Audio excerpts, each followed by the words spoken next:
big welcome back to this third and final day here at the 2016 World Judo Masters here in Guadalajara. And this wonderful city has played host to this World Masters tournament, and the hospitality, I can tell you, from everyone involved has been absolutely overwhelming. This is the last day of the event.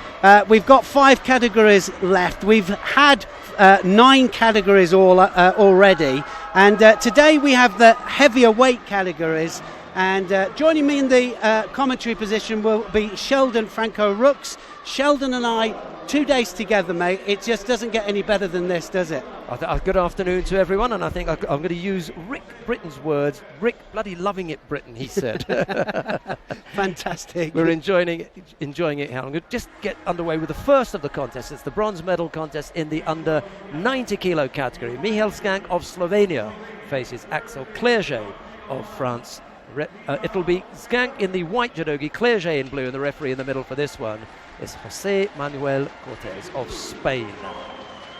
Well, we have seen some unbelievable judo over the last 3 days, and, well, today as well, and some surprises. And the thing about this whole tournament, this World Masters, it is the last point-scoring event before the Olympic Games. Point scoring being a world ranking points that can actually get people qualified for the Olympic Games, or it can, in this case, these athletes, a lot of these, to get them in the top 8 for a seeding at the Olympic Games. Clerget is actually in a slightly different position because Alexander Ider is the selection for France. They've made that fairly clear. But when we interviewed him a couple of weeks ago, he said, my aim is to keep myself fit, keep myself absolutely in peak condition in the event that I'm needed, and should something go wrong. But I'm well aware that Alexander Ider is France's first choice. Well, what a reserve, because he was a winner last a couple of weeks ago, and he is really, well, here he is fighting for another medal, major medal as well, this World Masters. Skank just had to avoid a Tominagi attempt from Clerget. Clerget does a lot of side sacrifice techniques. He's got to just maintain that he breaks balance when he does it. Otherwise, penalties can ensue. Penalties, you can get 4 penalties on the board, and you'll see it at some stage, I'm sure, this evening. And what will happen is a little yellow flag will go up there. Shidos are awarded as penalties for small things that you might do as far as gripping's concerned, stepping outside of the area, not attacking at the right time, or being passive. And I think that Skank is just about to get one of those any second now. You might see your first one. No, he gets away with it. Clerget's that little bit too clever now. You watch. He's just going to step in again, push it up to another level, because Skank has just fallen off the pace here. 3, 4, 5 attacks from Clerget. Not always the best ones, but he's just keeping really, really busy. The main aim, of course, is to throw your opponent. We can throw our opponent on their back with force. That finishes it off completely if their shoulders hit the ground. And the other 3 ways that we can win are by holding them down on their back for 20 seconds, arm locking or strangling for a submission. Or if 4 penalties are received, and one of them goes up to Skank there, and that was for not attacking in the given time. As Sheldon said, you have to attack within the 20 to 30 seconds. It would have been in his mind, but uppermost in his mind would have been not to lose a good grip, keep Clerget out, avoid getting thrown, and when you've got all those things going on, it's difficult to take care of the other stuff, one of which was to make sure that you keep up the rate of attack. Single Shido then against Skank. He's just at a disadvantage at the moment. There's no score on the board yet, but the advantage is with Clerget, who has not yet picked up a penalty. He's busying himself in Nevaza. And let's hear from the Nevaza expert. Neil, where's this one going? Well, good Nevaza people, good groundwork people, have good transition from standing to ground. Don't forget, we're not jiu-jitsu. It isn't jiu-jitsu. Judo is predominantly 50-50 kind of split. That's our main aim anyway, from standing down to ground. So we throw as much as we go on the ground. It's probably 90-10 split for jiu-jitsu, favouring groundwork. So what happens is we need to get our groundwork skills as good as our standing skills. Time ticking away here. And now Clerget picked up a penalty. Well, I'm not quite sure it was before. He just moved the camera there. And well, he just walked out the area, but it was okay. with a little bit of assistance from Skank. We saw a couple of where the person was actually forcing them out of the area, and you can receive penalties for doing that. So you can't make it too obvious. A little bit of a difference between guiding and pushing. Clerget picked up a second penalty, and all of a sudden he's gone from having the advantage now to being at the disadvantage. 2 penalties picked up by the Frenchman. Skank looking good here with a little over a minute and a half left to go. Well, he was about a millisecond there from getting a third penalty. He had a cross grip. You're not allowed to hold on the same side without attacking immediately. So he just got away with that. Yeah, you're right. Skank doing a really good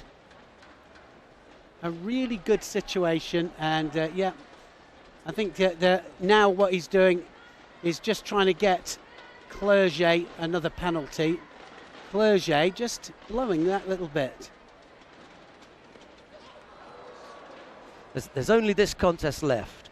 Clerget's got to give everything into this. He's worked so hard these last few months. So, he's brought himself up from, a non-starter, if you like, way in the background, all the way up to one of France's top fighters in this weight category, and a real contender in the top 22 in the world. He's up there.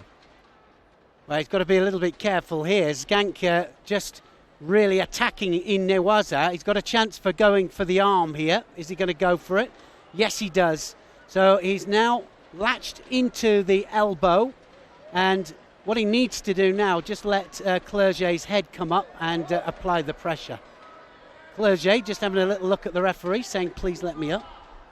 He's burned a lot of time as Skank. Clerget now is the fighter who's got to come up with something. Half a minute left to go. Philippe Torrens, the French coach, slightly nervous now on the edge of his seat.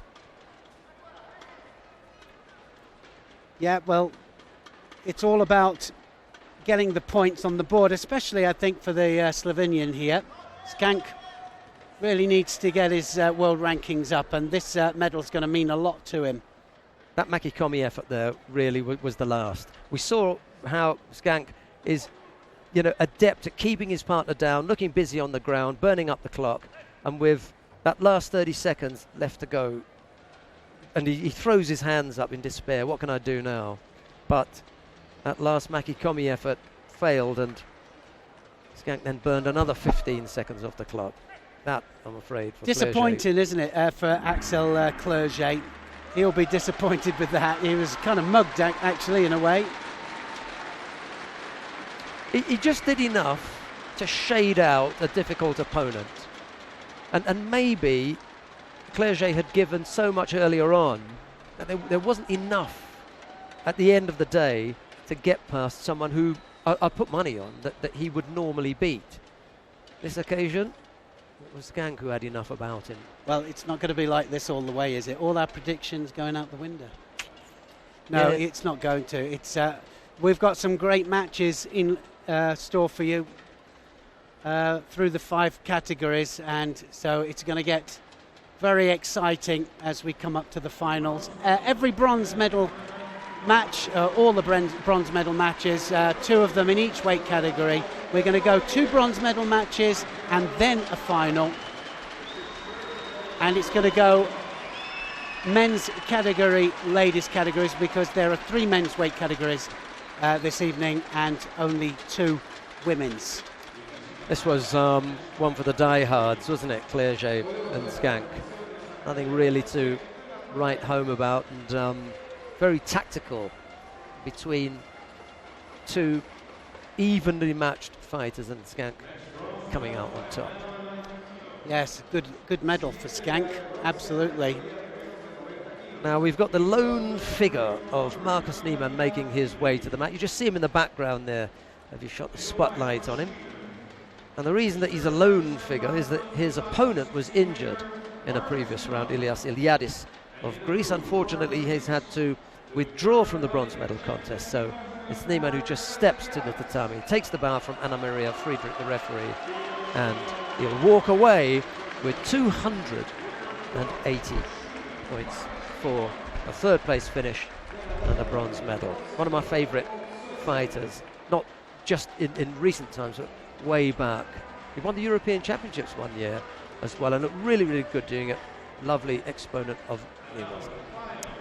Right, we come to the final of the under 90 kilo category. Baker Mashu of Japan faces Hussein Khalmuzayev of Russia.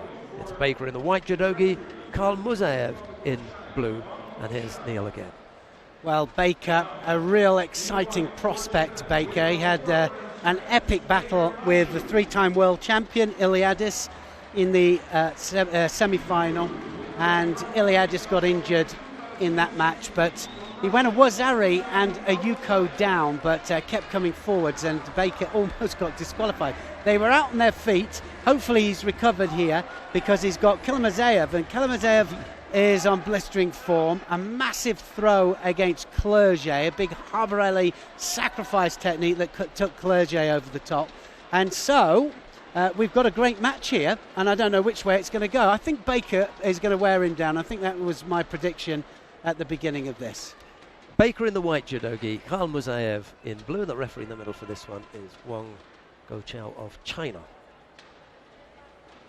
So I want you to bear in mind that Baker is one of those kind of fighters that looks out on his feet, looks down and out, and it seems to be where he comes into his own, because he really is a deep athlete, and he could win it in the last dying seconds of the match. I don't think for a second he's just going to take Khalmuzayev over. Watch for his Ouchi. He'll try and sweep the inside of Khalmuzayev's leg. He was talking about Khalmuzayev's twin, Hassan. Hassan fights in the under 81 kilo category, and they are identical twins. It's very, very difficult to tell them apart. Even their judo is spectacular. Well, it is. I mean, two brothers. I wonder if they train. Obviously, they train together. But one in the lower weight category of under 81 kilograms. One here fighting in the final of the World Masters. Well, we had the one of the twins from the Cherniak sisters, Maria and Irina. And we got Maria here. I don't quite get that. They were both hooked up there, ready to come in for an attack, and Baker gets a Shido for not attacking. They were both hooked up. It looked like one of them was going to go. Baker trying for the Ouchi. He just slipped there, didn't he? And there was a moment when you thought that Khalmuzayev might be able to take him back, but it disappeared very quickly. Yeah, I'm impressed with the stance of Khalmuzayev. Khalmuzayev there looks very, very physically strong. He's got nice movement as he's positioning, because Baker wants to make some room for himself and get in a comfortable position, but it's almost as though Khalmuzayev is hunting him down and closing down those areas that he wants to go into. I think that's what's going to go against him in the end. I think as one of the arm comes over the top, I think Baker will disappear underneath for the Ouchigari. This is what he wants, and you can see there just trying to pull Khalmuzayev in. He likes that belt grip, doesn't he? And he flirts from time to time with being on the belt for a little bit longer than he really should. Yeah, this is the danger here. I think somebody's going to go here any second now. Having his head pulled down there, Khalmuzayev. He stepped out. That could be another penalty there for Baker. Yeah. Vitaly Makarov in the chair was actually pointing out the fact that Baker had that belt grip for a little bit too long, but part of the refereeing commission, you mean? Yeah. Mr. Wong let that one slide. That's it. Now it's going to happen. There's looking for it. He's nearly turned him with his own technique. Well, it was very, very close, wasn't it? That was unbelievable. A case of the bite a bit there. Well, Uranagi from one or the other, but it was Baker trying. He knows that he's got to throw caution to the wind here a little bit, because Khalmuzayev is just ahead here. Don't write Baker off, because I've seen him come back with seconds to go. Kalamazov in danger now of getting a penalty. He's gone into defensive mode. Oh, Sodagari. Nothing defensive about that. Baker decides to leave any attempt at Newaza. Going to take things standing up. Really coming forward now. Tables have turned. Yeah, well, he's piling on the pressure now, and he just about got enough time. Sotagari and Kalamazov just almost pulling him backwards, but Kalamazov now struggling. Yep. Slightly slower to his feet.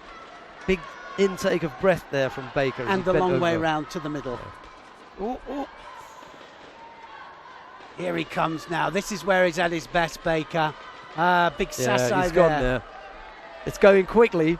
Well, has he got enough time for the penalties? One got to go up to Kalamazov now. I think so. There's one penalty to Kalamazov. Remember, 4 is Honsokamaki. Oh! Onto his front. Oh, massive Uranagi there. Well, it was the Harborelli Uranagi, and it was Baker that started it, had it countered, and he just manages to put his hand down. Remember, his side's got to hit the ground to get a Yuko score. Baker's picked up a 3rd penalty in all of that. What a shame, because the contest is going well. I thought that he actually attacked there first of all, and then had it countered. So where does the penalty come from? Wow, good match from Kalamazov. 37 seconds. What an exciting match. Well, could this be Honsokamaki or another penalty for Kalamazov? For Kalamazov for overly defensive posture. Here comes Kalamazov with maybe one more roll of the dice. Baker coming forwards. This is great stuff. Big arm over. Kalamazov defending. Needs to get the other penalty if he's not going to fight. Oh, Sodagari this time. Baker giving it everything. 10 seconds left. Kalamazov definitely defending. It's going to be a 3rd penalty. Oh, there. One thing that we've got to say here, Guadalajara, outpost of judo, what a crowd. What a crowd they are. Well, this Lopez Mateos Sports Centre is just heaving. And what an educated crowd as well. How many Japanese and Russians? I mean, apart from the supporters there from the team, do you think they're in the crowd? It's the Mexicans. Yeah. The Mexican crowd here are really taking sides, and they just love their judo. And they know what's going on. I mean, that's the biggest cheer that I've heard for a golden score. Well, yeah, and just for those out there that don't know, for all our viewers that are not judo orientated, the golden score now, any score on the board, that means any penalty if you don't attack in the given time, if you do something wrong with the gripping, if you step outside of the area, or if you throw somebody, of course, arm lock them, strangle them, or hold them down, and you can win the match. Easy. Easy on the belt, grip again.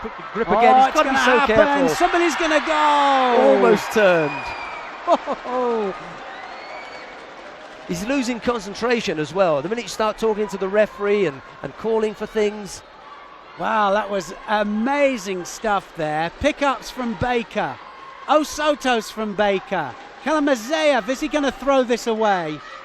He is in Baker's land here now. Look at that. Baker's saying he's doing something with the grip. He's trapping my hands here. Wango Chow doesn't want to do anything. He wants to leave it up to them. He's saying that Kalamazov had... Let's let it carry on now. Go for it. Yeah, break grips. Good call. Now it's going to happen. Somebody's going to go. No, and there was no control from Baker on the way down. Well, he can hold down as well, Baker. That's not a good place for Kalamazov. All right, so it's up to Kalamazov now, to Baker, sorry, because that was another massive attempt there. Look at the elbow going down there. It was no side hitting the ground. And now is it going to happen? They're going for the same thing. Somebody's going to go. Oh, Sodagari Baker! Well, look at that. Even the Japanese team there absolutely loving this. The coach is loving it. We're just, well, we can't believe it. We've got sweaty palms here. That was the Olympic champion Matsumoto Kaori on the edge of her seat. So who's it going to be? This is the Dig Deep Baker that we know so she well. was almost. So I've just got to sit Sheldon down now. He just came about a foot out of his seat here. Now it's going to happen. Koshi Haruma, it didn't work. Well, they're both attacking. You can see that. You cannot stop it now. 1 minute 21 into golden score. And this is, wow. You wouldn't want it on a penalty. No, you can't give a penalty now.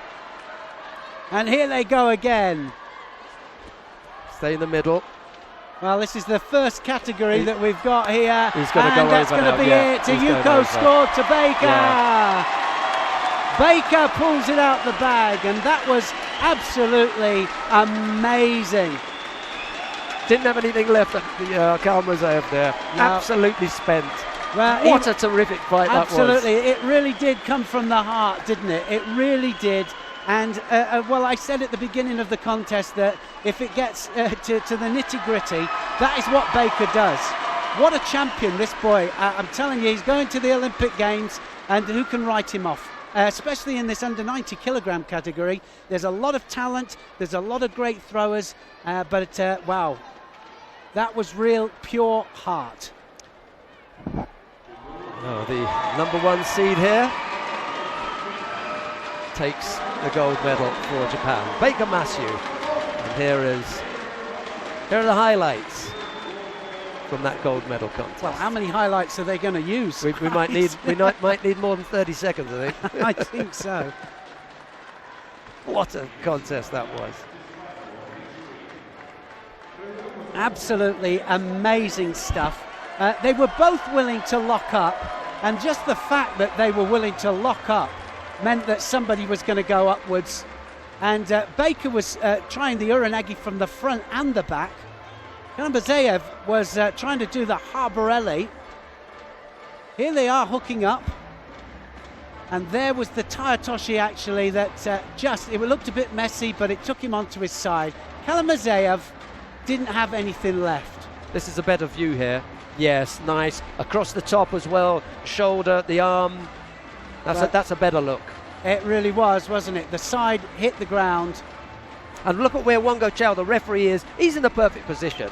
He's got that one right. Got it absolutely right. Mind you, they were in that corner. There was nowhere else for him to go. He couldn't be anywhere else. Well, I was going to say he looks warm, and he does, doesn't he? Oh, my goodness me. Well, we've just gone up about 10 degrees in this commentary position. What a starter for 10.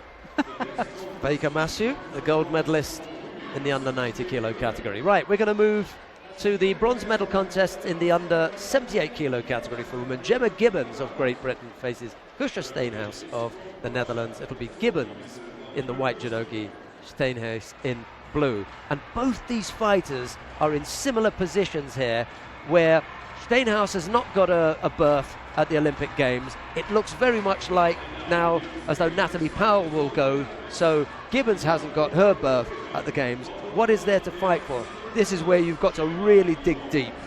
Well, it really is, isn't it? And I mean, Gemma Gibbons, the Olympic silver medalist from London, and Steenhuis, well, world ranked number 3, and she's not going to go to the Olympic Games. Incredible. Yeah, well, it is, and must be extremely disappointed. There are mixed emotions in Netherlands, in the Netherlands camps, and a lot of people think that it should have been left up to the very last minute.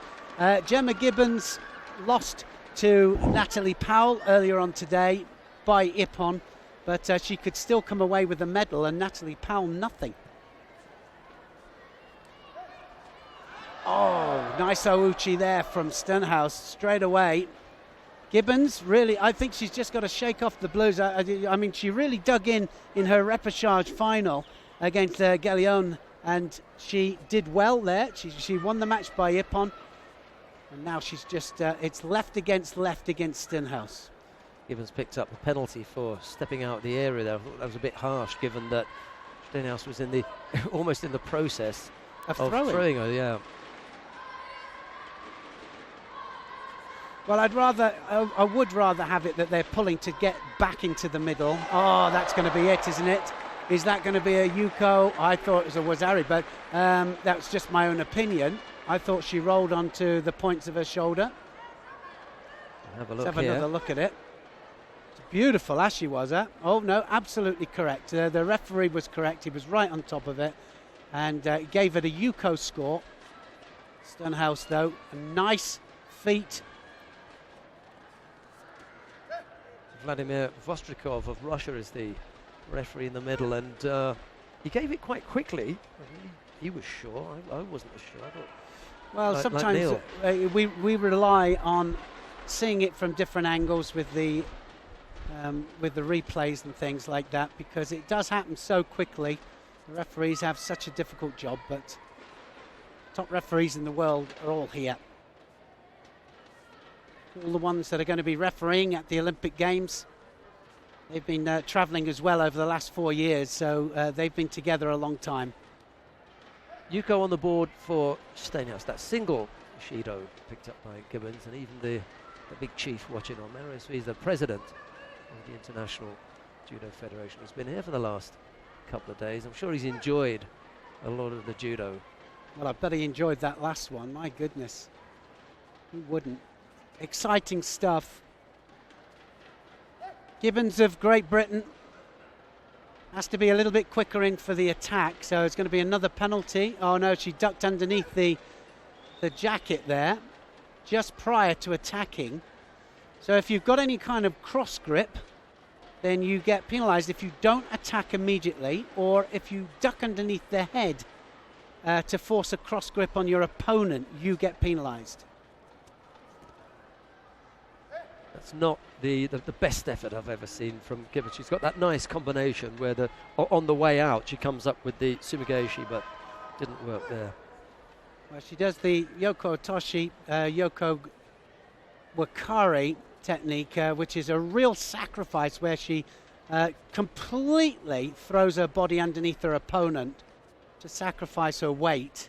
And it works a lot of the time, but Stenhouse just looks that little bit too steady on her feet. Yeah, she's very solid. She reminds me a little bit, body type and stature, posture of Myra Aguiar, who we'll see a little bit later. Uchigari just stepped off that. Stenhouse was already in the process of moving backwards, and Gibbons couldn't catch up with her. Well, all of a sudden now Stenhouse is just defending, so she's got to be a little bit careful that she doesn't get penalised. She's not attacking now. It's Gibbons all the way coming forwards.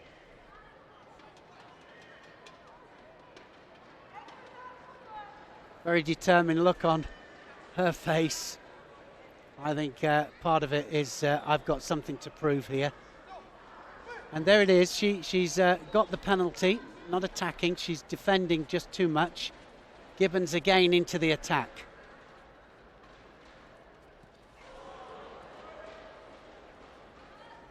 Second time she's come up with that Ashiwaza attempt. First time she scored Yuko, this time slightly untidy. Almost got her own feet caught up in the effort, and there was no score. 58 seconds left to go. Well, we said about she had a strapping. She has a strapping on her ankle, but it doesn't seem to be impeding her too much. Well, a third penalty for gripping the ends of the fingers. So we've seen almost every possible penalty that you can get for infringements for gripping. One more and it will be disqualification, so she can't afford any more, and that's going to be one for Stenhouse, surely. Went outside the area. Stepped out there. Got away with it. Well, what we ask for, of course, is consistency with any kind of penalties, because otherwise the contest is very difficult to read for the coaches and also for us, of course, even though we're experienced judoka, of course, but so we know what we're looking at. Speak for yourself. I'm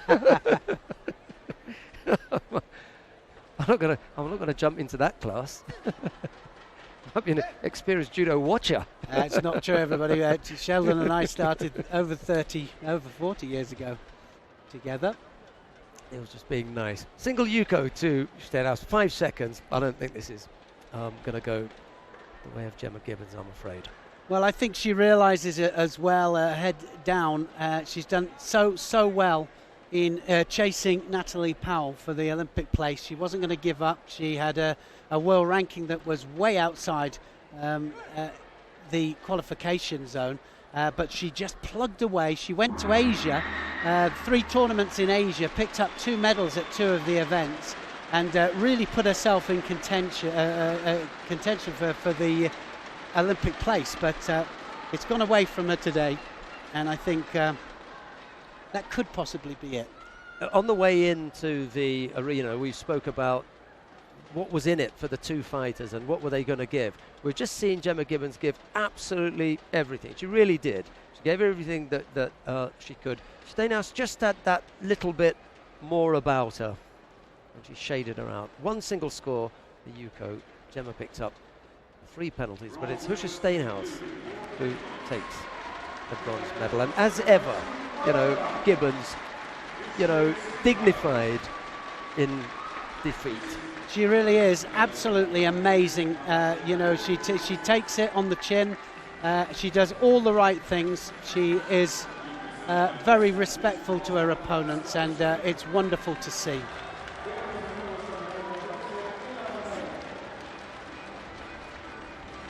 There's the Izaguruma Sasai. I think it was Sasai actually. Sasai to sort of Komiyashi, blocks and pulls, and Gemma Gibbons goes over for the Yuko. Great change of direction, and that's nice. Yeah, that's what it's all about, isn't it? Just changing the direction, going over the other flank. I mean, she'd been trying left all the time. Changes direction, and it wins her the match. We've got a second bronze medal contest in the under 78 kilo category coming up next, and it features the second of the British fighters that we're going to showcase in this final block. It's Natalie Powell of Great Britain. She's up against Zheng Sihui of China. It'll be Zheng in the white judogi and Powell in blue.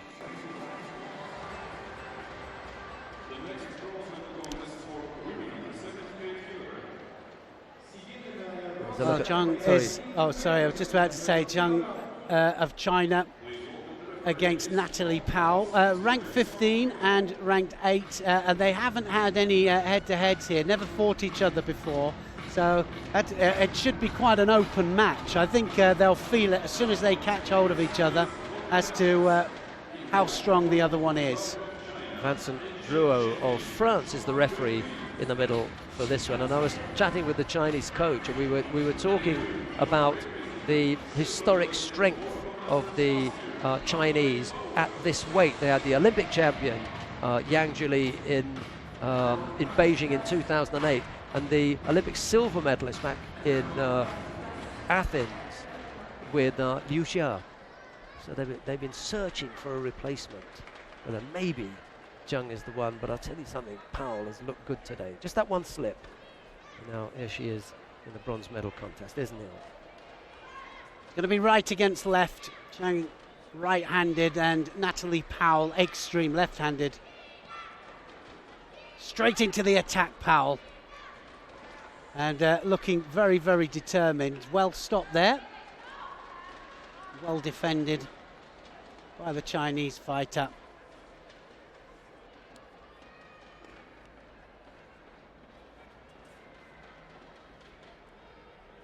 Four-minute contest for the ladies, 5 minutes for the men. Oh, she doesn't want to grip up, Zheng, and Natalie Powell definitely on the offensive. She's definitely coming forward to grip up. Now she has the sleeve and lapel.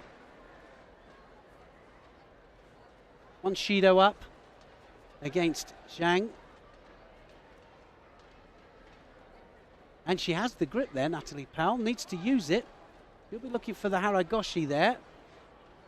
Uchimata, Haragoshi, and a little bit of a stalemate there. And a little push off there. I thought our picture had stuck then. Yeah, it did seem like it. I was just about to wave at the director. It's like, what's going on? They were just frozen there for a moment. So I'm looking to go over on that right side with Uchimata, but Well, she hasn't done anything yet, and for me, now we're just well over a minute. Oh, that's going to be a big score, isn't it? Oh, Ippon given, I don't think, was it Ippon given? No. Was Ari given? yeah, we've got the overhead shot there, so we couldn't see exactly where Vincent Drouot's arm was going, but it went over for Zari, as did Zhang. Well, Zhang hadn't attacked. She still hasn't attacked, actually, and we're not far off, halfway through the contest, but nice situation there. Powell, beautiful technique there, took her over for a Wazari. Powell just losing in the semi-final to the Olympic champion Harrison. Beautiful Koshi Guruma right the way over the top. Harrison's looked good today, really has. A terrific battle coming Looking up good, next. isn't she, to defend her Olympic title? But that should be a battle royal here against her arch enemy, Mayra Aguiar. Second penalty picked up by Zhang, beautifully corrected. 2 penalties picked up by Zhang. She's a Wazari down, and there's a little under 2 minutes left to go. Well, this is all Powell, absolutely 100%, and able to dictate the pace here. Let's hope she doesn't change that. This is the actual throw. Uchimata, beautiful Uchimata, and she didn't quite land on the points of both shoulders, so it's only a Wazari. Only a Wazari, 2 Wazaris, and it will make an Ippon. Ippon is what she wants. Almost a Sukeshi there. Well, that's going to be a score, that's for sure. That might be Wazari Ippon. Yes. Wazari Ippon it is. Natalie Powell, big grin on her face. And a bronze medal at the World Masters. And I would think that that absolutely now ensures that she is going to go to the Olympic Games in Rio de Janeiro. Just going to have a look to see, because 280 points Natalie Powell will pick up for a bronze medal. She was on 1700, so and a touch. She's going to be up there around the 2000 mark. I'm not sure that there's anybody below her who's done anything to get up there. So that's it for me. It will be Powell to take one of the top 8 seeded places in the under 78 kilo category in Rio. Well, that is amazing. So for all of you out there that are wondering whether that does get her a seeding place, we think it does. In our calculations, we'll confirm it a little bit later on, of course, but it puts her in the top 8, and that Uchimata there, Wazeti Ippon, will ensure that she's seeded at the Olympic Games, and that is massive. Going to Rio de Janeiro with the seeding is a big thing. Well, I'm going to start the build up early for the next one. The current Olympic champion, Kayla Harrison of the United States of America, is up against Mayra Aguiar of Brazil. It'll be Harrison in the white judogi, Aguiar in blue. There's plenty to say about this pair, and there's the lineup. This is the, well, there are the head-to-heads there. It's 8-7 to Aguiar. The world ranked number 1 against the world ranked number 4. Former world champion Aguiar and the Olympic champion and former world champion Kayla Harrison. So it's all systems go. So this could just make it, well, this is the 16th time that they fought each other in major competition. The referee in the middle for this one is Vladimir Nutsubidze of Georgia. And bear in mind as well that this could well be the Olympic final. You just never know which way it's going to go. What we did say, because we're not going to sit on the fence, what we did say was that we thought that maybe Harrison was just a little bit sharper today. Let's see how it all unfolds. Harrison in white.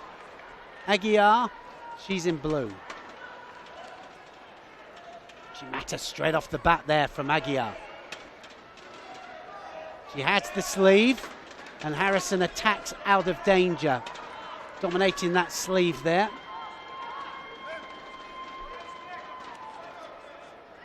Yeah, that's what Harrison's got to be careful of, that she doesn't get out-gripped. And by that, I mean not just, technically, but speed-wise. Aguiar tends to settle on the one grip once she's got it, but Harrison will be a little bit careful not to give up too strong a grip to Aguiar. Now you can see the strong grips there from Aguiar. She got the sleeve and the lapel hand absolutely almost virtually underneath the chin. Jimmy Pedro, a world champion and two-time Olympic medalist. 2 Olympics away from each other as well, that was. He's been the coach of Kayla Harrison, him and his father, Big Jim, for some time now, since she was quite young, and made a massive difference, and she owes them an awful lot.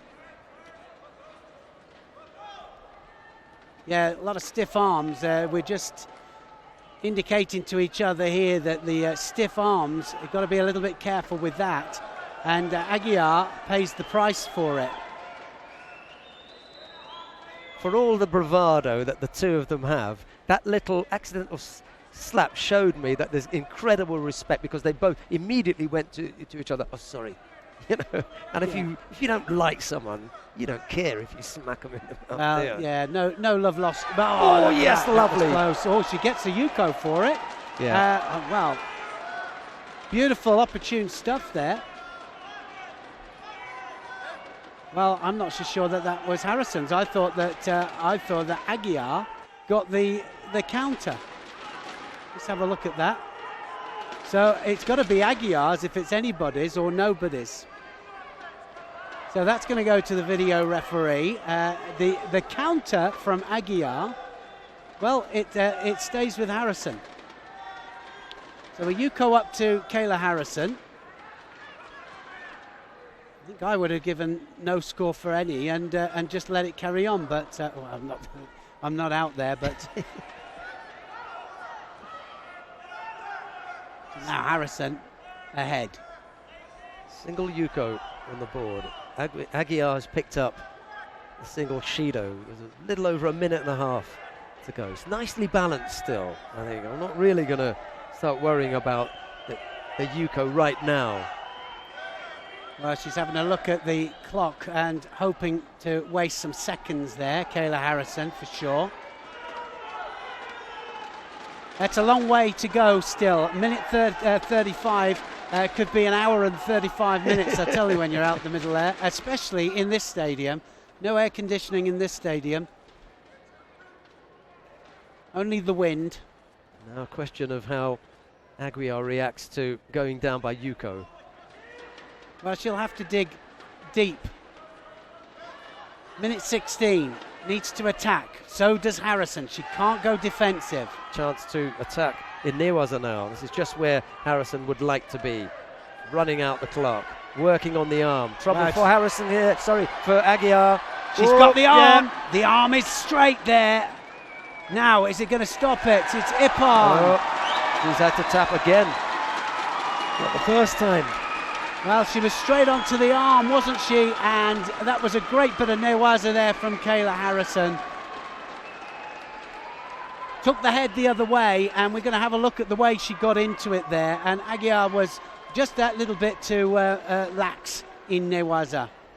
There's an interesting point here. I think that Aguiar indicates to the referee that she had already tapped. She was honest to say that, you know. Well, she definitely didn't argue the point anyway, not one little bit. Happy? I think so.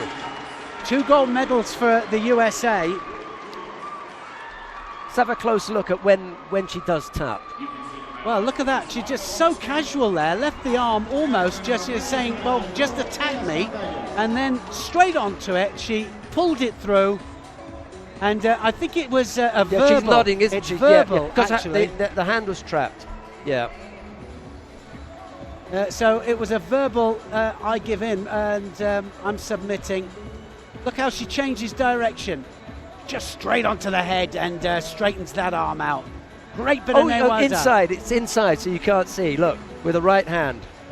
Just taps there.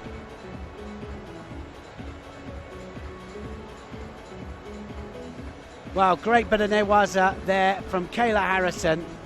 And now it's all evens as far as their head-to-heads going into the Olympic Games. Doesn't get much better than that. Wow. Well, two categories that have really lit this place up, eh? Doesn't get any better than that, really. Two great finals. I tell you what, though, Neil, that's soul-destroying, isn't it? Your biggest rival, and you get hammered. Well, yeah, especially here. And, well, we're just going into the medal ceremony of the under 90 kilograms. Right, here it is. Neil's got the names of the medal winners in the under 90 kilo category. Here it is.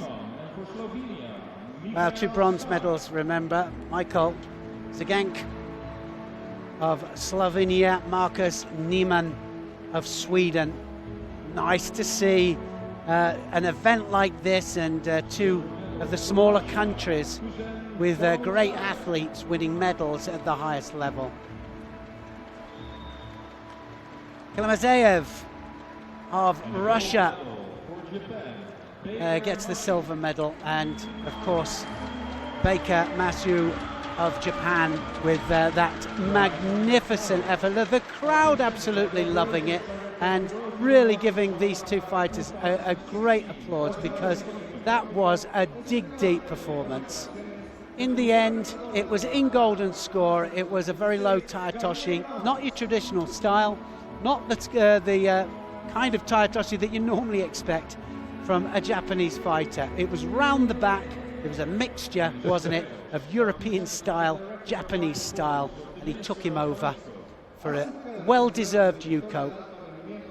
It was kind of like, I'm dead tired, but I'm still going to give it a go. And at that point, the chair that went up for Baker was really, really good. You know, sometimes you go away to some, not obscure, but unusual venues, and it just, you know, it falls flat. For some reason, the city has the money to host it or whatever, but this is a really, really good crowd. They deserve another event here. Now the national anthem of Japan.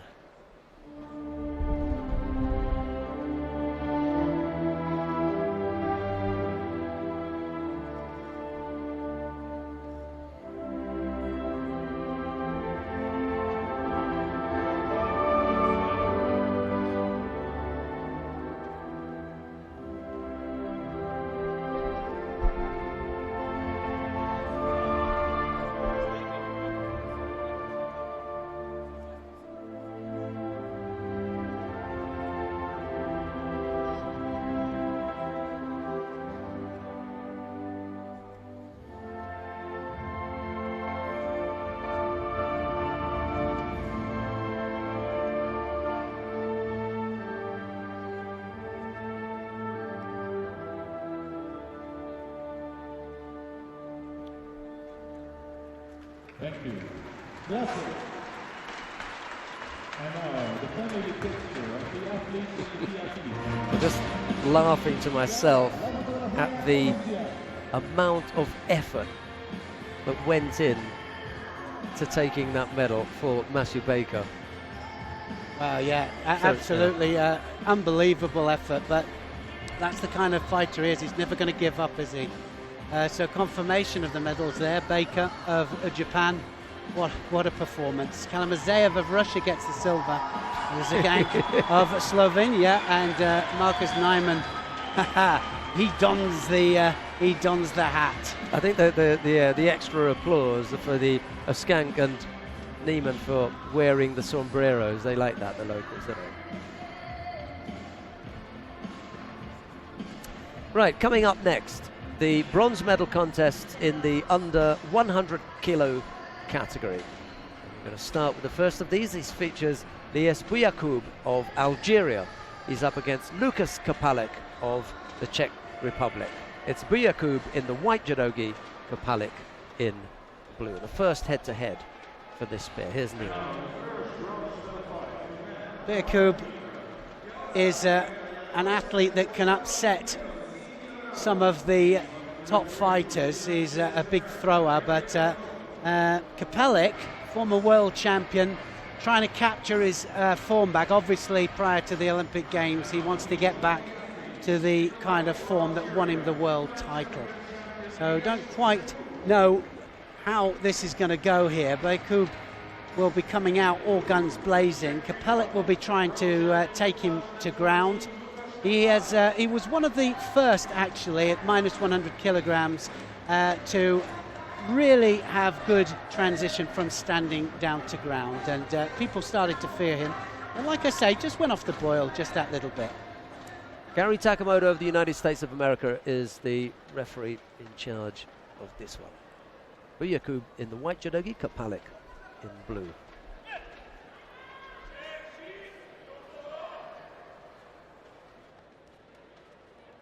Very, very tall, rangy fighter, Kapalek, and this has started with a flourish. My goodness, both out here.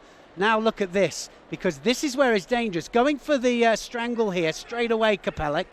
Kapalek is onto the neck, and he'll try and do Sodi Jimmy, which is a strangle with his own sleeve, but he's got to get the balance right first.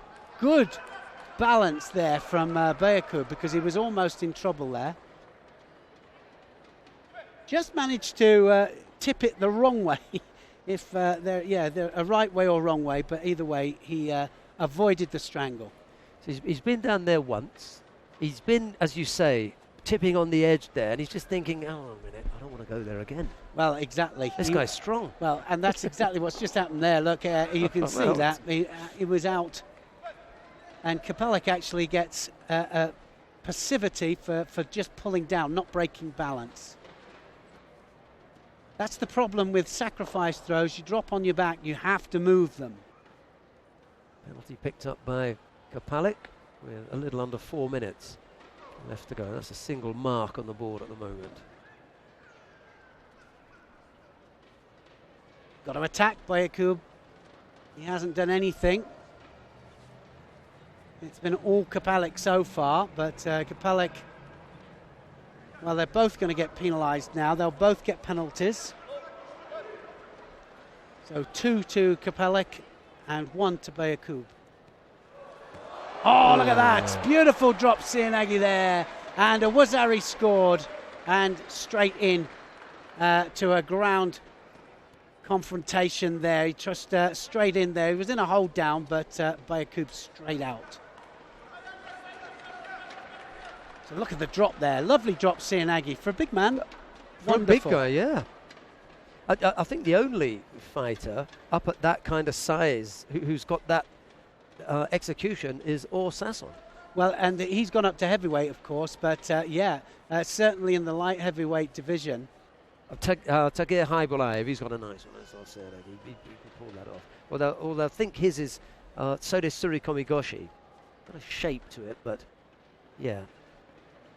Well, so it's nice that Kapalek is coming back to form, and a bronze medal here will fill him full of confidence going into the Olympic Games. Make him feel a lot better. Still world ranked number 4, so he's definitely going to have a seed in Kapalek. So Bujakub gets a second penalty. Kapalek at number 4 in the world rankings at the moment. Just looking for Bujakub there, but I can't see him on the... You might have to look a little bit further down. Yeah, so I mean, it is going to make a massive difference to Bujakub. Not that far, actually. This is a good result for him. So, yes, he's at number 15, world rank 15, Bujakub. So, well within the qualification. He's definitely going to go to the Olympic Games. Neil was talking about the number of fighters, and there's that Murate Seoinage again. Neil was talking about the number of fighters who are really keen to move from, say, well, 15, but Buyakub could have moved. He would have had to have had a medal finish, a podium finish, in order to move him up into a seeded position. Well, it could have taken him up near the top 8, couldn't it? That's for sure. And like I say, it makes such a difference going into the Olympic Games seeded in the top 8, especially in the judo tournament. Buyakub has it all to do. He's got to get a nip on here to win this against Krapelik.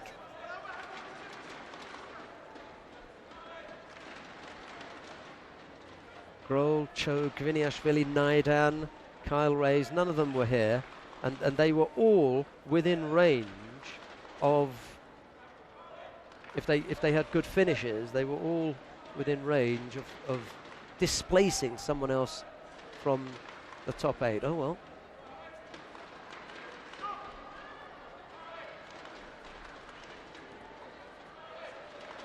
Tried it again there, Krapelik, coming into the last minute now. Better to be offensive than defensive, and Buyakub this time latches on as if he's going to do a Seoinage attempt and makes a mistake. This could be trouble for him. Krapelik starts to come round the leg. Look at those big long legs there. He's just got to get it over the leg of Buyakub. He does, and it's Osai Komi. And he just has to hold him there for 15 seconds because he has a Wazari on the board. So a Wazari scoring a hold down with a hold down is 15 seconds. It's all over, and Krapelik gets a bronze.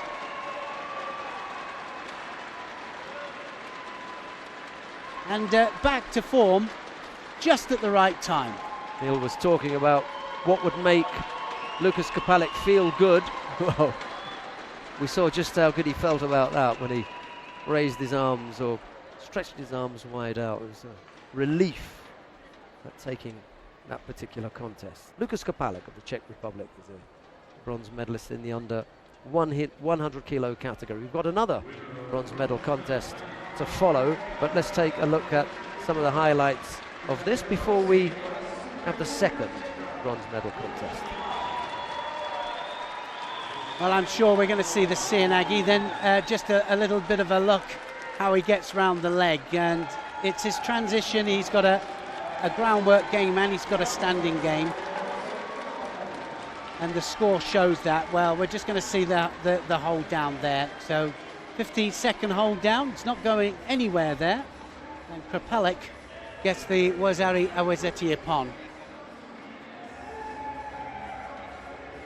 Just look at the long legs coming around the legs of Buyakub.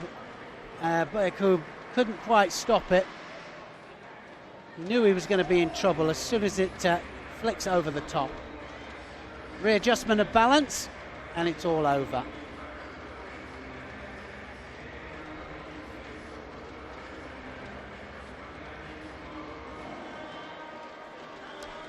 We come now to the second of the bronze medal contests in the under 100 kilo category. Jose Armenteros of Cuba faces Martin Pacek of Sweden. It'll be Armenteros in the white judogi, and Pacek in blue. The referee in the middle for this one will be Vladimir Nidka of the Czech Republic. Well, this is opposing styles, isn't it?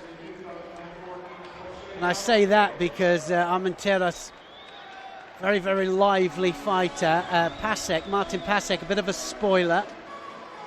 3 times they fought before. Armenteros, the winner on 2 of those occasions. Similar world rankings, actually. Armenteros world ranked 10 and Pacek 8. So both of them looking for, well, yes, Olympic world rankings, Olympic rankings, should I say, for the Olympic Games in just 2 months' time. Well, irrespective of what happens here, let's say Armenteros wins this and he takes 280 points. He's not going to close the gap on Pacek. which is, you know, it's unfortunate for him. He just is that little bit too far away, and in any case, Pacek is going to pick up some points for a 5th place finish. If he loses, of course, if Pacek wins, he may displace Toma Nikiforov or Haga Ryosuke of Japan, Cyril Mare, from their positions. Well, you were saying earlier that you'd spoken to him. He knows that he's not the best stylist or the biggest stylist, but he really is one of those kind of fighters that he plods away. He's got good tactics, and that Tomonagi there works well for him. And he's straight onto the arm there. Armenteros just manages to pull it in. That was very, very close there. Using the Tomonagi and stomach again, throw to great effect. And again, the spectators know exactly what's going on. Yeah, they knew it. I mean, a bit of a vogue technique at the moment. Side sacrifice technique directly into the Jujigatami. His is a little bit more traditional, and it's the traditional Tomonagi where he goes directly underneath his opponent. Look at that, and he's gone for it again.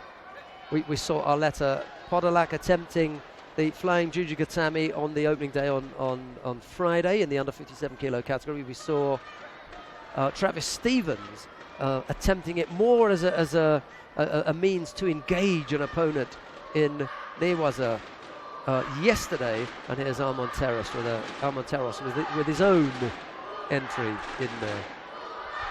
Minute gone, no score. Yeah, nice clean scoreboard from Armenteros and Pacek. Well, I think that Armenteros is going to get a little bit frustrated here, because he's fighting somebody here that is just really all over the place. He's very, very long. His arms are long. His legs are long. He does unusual techniques from different angles. And he's a fighter. He really is a hard fighter. So a penalty up there for Armenteros.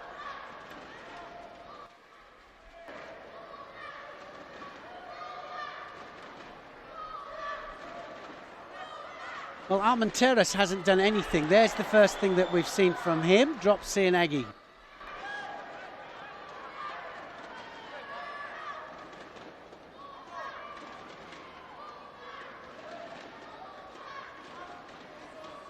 It's about taking the initiative. They've got to go in, they've got to take the grip, and then they've got to attack. And, well, that doesn't look really very nice, does it? But it's going to score for him. And scores a Wazari there for Pacek. It didn't even look, actually, as if he had any control of the upper part of the body as he went in. And in fact, he didn't. He did it off Armenteros' grip. So Armenteros had such a good grip, I bet he wish he didn't, because he crossed the grip and threw him off it for a Wazari. Well, Neil has already pointed out that I'd spoken to Pacek about what it looks like, and Pacek was kind of, well, I don't care what it looks like. Well, he doesn't care, and why should he? You know, it's effective. Look at that, look, he crosses the grip over. Armenteros couldn't break the grip off, and even the Swedes there looking, saying, good job. Pacek ahead, Wazari ahead. Attacking at the right moment as well. Still a long way to go, not quite at the halfway mark. Joachim Dvabi was up there with Mia Hermansen. They've already had their turn. It's down to Pacek now to see if he can bring home a medal for the Swedes. They've already got one bronze medal, Sweden. Another drop Seoinage from Armenteros. Armenteros doing a good job. Now he's starting to pick up. He knows he's got to go in. Trying to go off the sleeve for the Sodi Sudakomigoshi. And I think Pacek has got to leave that alone now. He will receive penalties if he carries on doing that. He's not breaking the balance of the Cuban.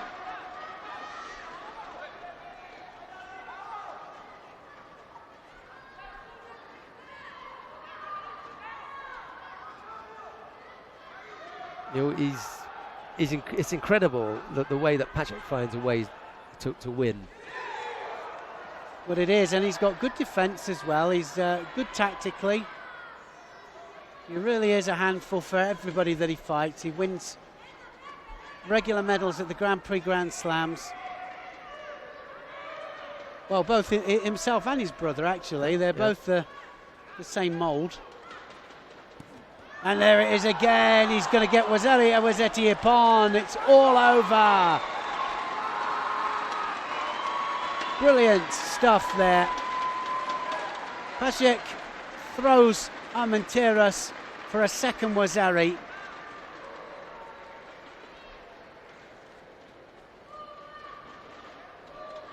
Patrick really benefited by coming here. He came in here with 1,700 points. He's going to go up to 1,900 now, and that could give him those few places that he needs just to push him up to maybe 5 or 6 in the seeding positions for Well, it's a Rio. great place to go in, isn't it, at the Olympic Games? It really is. Good performance that, it really was. It was very, very solid. And I think that's the best way of explaining that performance. It was solid, he went in with a plan, everything about the plan worked. Able to attack from different positions? Yeah, look at that one. He had the sleeve, thank goodness he had the sleeve. Took Armenteros over for Wazari. There's the second one there. Great control of that sleeve, and it enabled him to win by Wazetti Ippon. 2 Wazaris making the Ippon. Same technique, scored twice. Slightly different variation of it. Armenteros looked slightly annoyed at the situation, but he was really annoyed at himself, having been caught twice with the same thing. I think you see it from this angle. Well, head drives into the floor, doesn't it? It's not even a full rotation like most makikomi. It's into the floor, then rotates. Doesn't make any difference, though. 3rd place here in the World Masters here in Guadalajara. He doesn't know which way to look, poor Armenteros. Clash of styles, I did say clash of styles, and a little bit of frustration. I think so. We come now to the final of the under 100 kilo category. Elmar Gazimov of Azerbaijan faces Cyril Marais of France. It'll be Gazimov in the white judogi, Marais in blue. This could possibly be a contest of 2 halves, actually. And by that, I mean, well, you have a look at the head-to-heads there. Gazimov lost every time to Marais, 3-0 Marais, but not in the a major final outside of Paris. Does that make a difference? It does to Marais, but we'll see. If it goes into the second half, I know that Sheldon predicts that it'll be Marais. He apparently doesn't travel well, Marais. Oh, is that what it is? Yeah, he likes fighting in Bercy. Maybe mum's cooking or something settles him down, but he's not the best traveller. My feeling is that Gazimov is going to be difficult to deal with in the first part of the contest, and if it goes longer, then Marais' better conditioning will see him through. Anyway, it'll all unfold within the next few minutes. Gazimov in the white judogi, Marais in blue, the referee in the middle for this one is the Mongolian Mashbat Bukhbat of Mongolia. Well, Gazimov's so physically strong. You can almost see it coming out of him. As soon as he grips up, everybody tends to wince. But to maintain that amount of power right the way through a 5-minute contest is extremely difficult. And that's why a lot of these very, very physically strong nations, where their athletes tend to go in the latter part of the contest. Not all the time, but a lot of the time. They've been benefiting from the strength and conditioning program delivered by their head coach, Peter Seisenbacher. And certainly with the lighter weights, it's noticeable. They are noticeably better at going the full 5 minutes. I'm not sure if that has trickled down yet to Gazimov. The heavier weights are a little bit bit harder to work with when it comes to conditioning. Well, we'll soon find out. Mare has got good condition. He always carries on right to the end. Yoko Tominagi there from Mare. Didn't get any movement from Gazimov. I'd save that to the second part of the contest.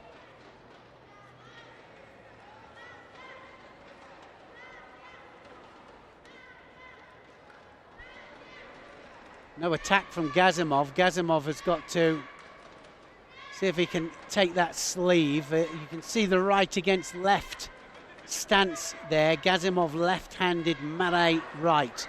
That was a good Seoinage attempt there from Gazimov.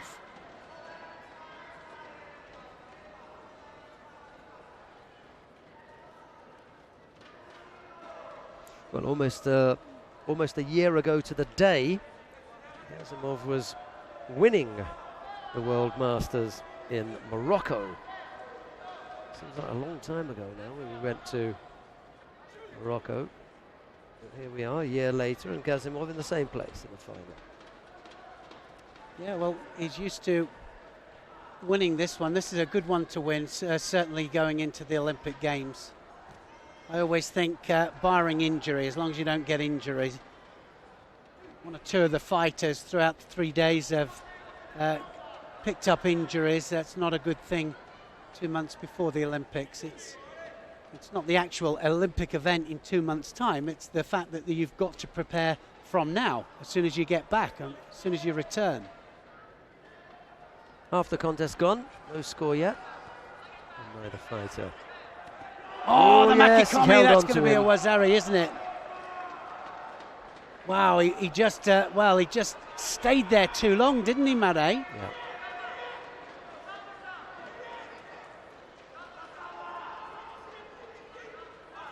Well, has he got a strangle on there? I think it's got across the face. Look at the Makikomi there. He has the, it's pretty similar to the other one that we saw there with Pachet, but took hold of the sleeve, took a dive. Oh, he's been given Ippon. Mare's lost it. Gazimov has been given the Ippon. Well, I must admit that I tended to go with Mungbat there. I thought Wazari would have been fine. I think everybody was happy with that.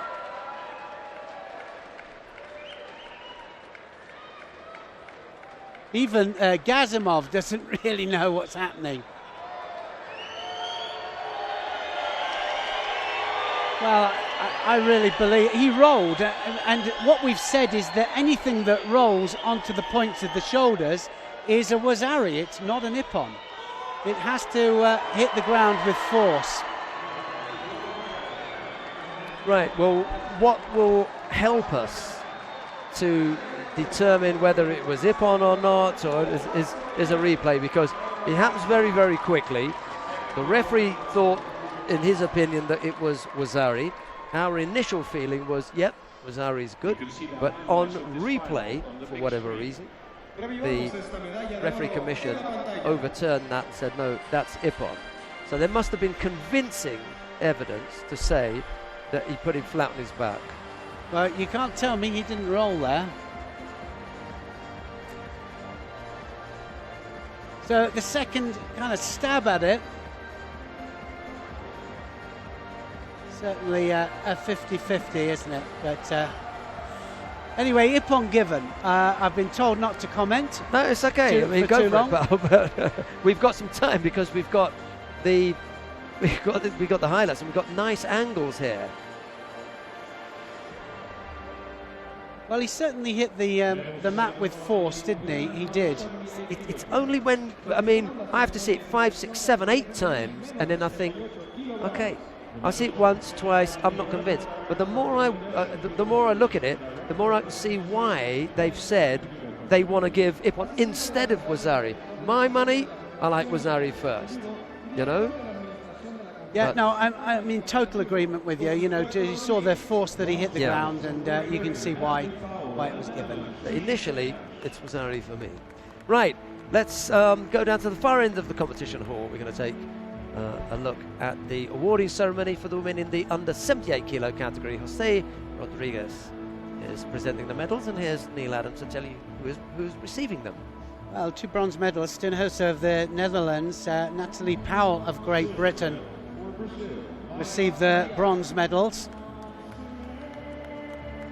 Mayra Aguiar. Nice one. I do apologise to all the Brazilians out there.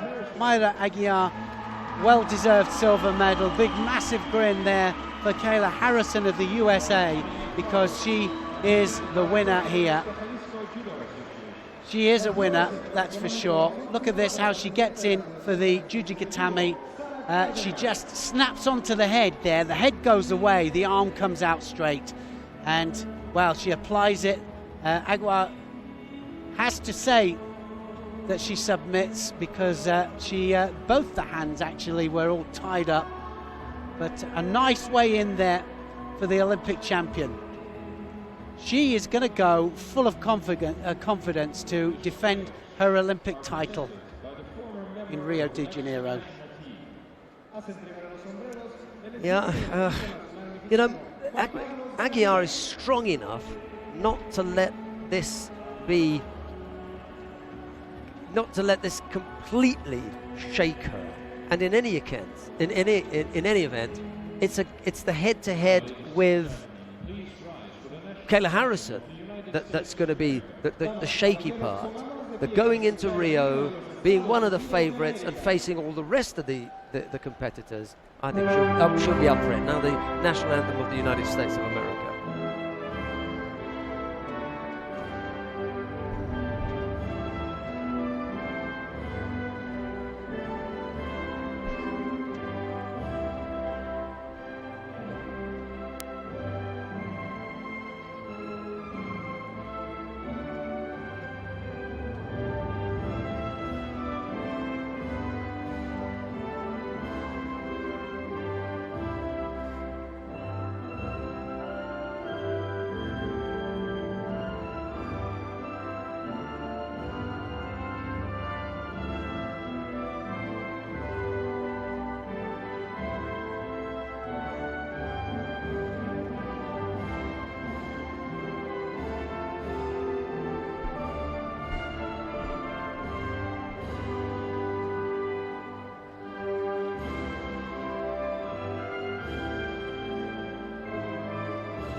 It's not surprising that it's a happy, smiling, and I don't know, sort of coy, sheepish Kayla Harrison standing on top of the medal podium there.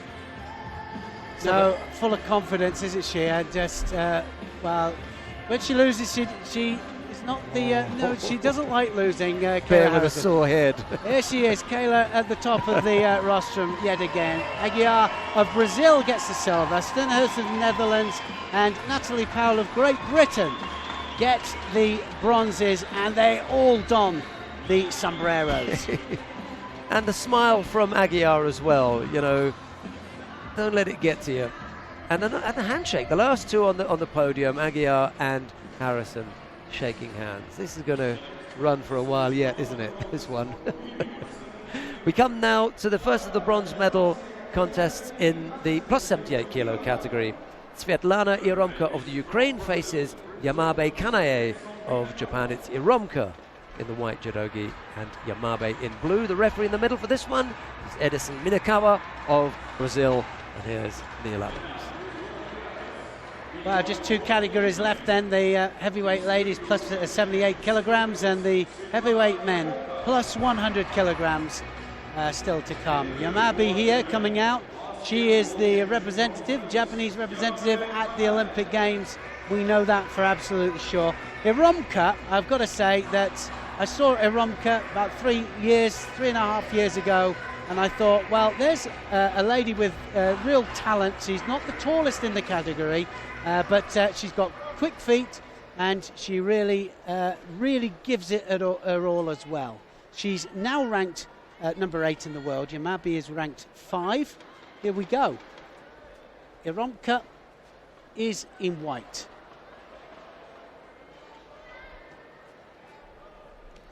Well, they're pretty well matched height-wise anyway.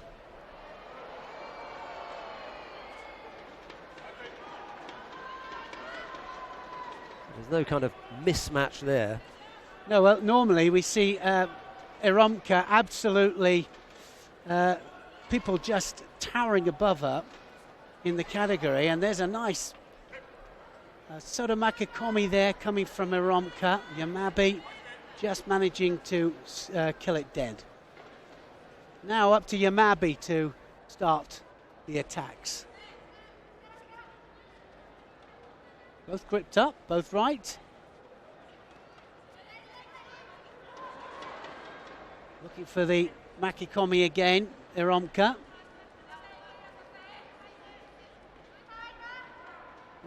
Yamabe just ahead of Takimoto actually on the world rankings. Just looking at it now, Sheldon's just showing me Yamabe one world ranking up, but she's definitely going to go. Takimoto's not going. Yeah, they made that decision a while ago.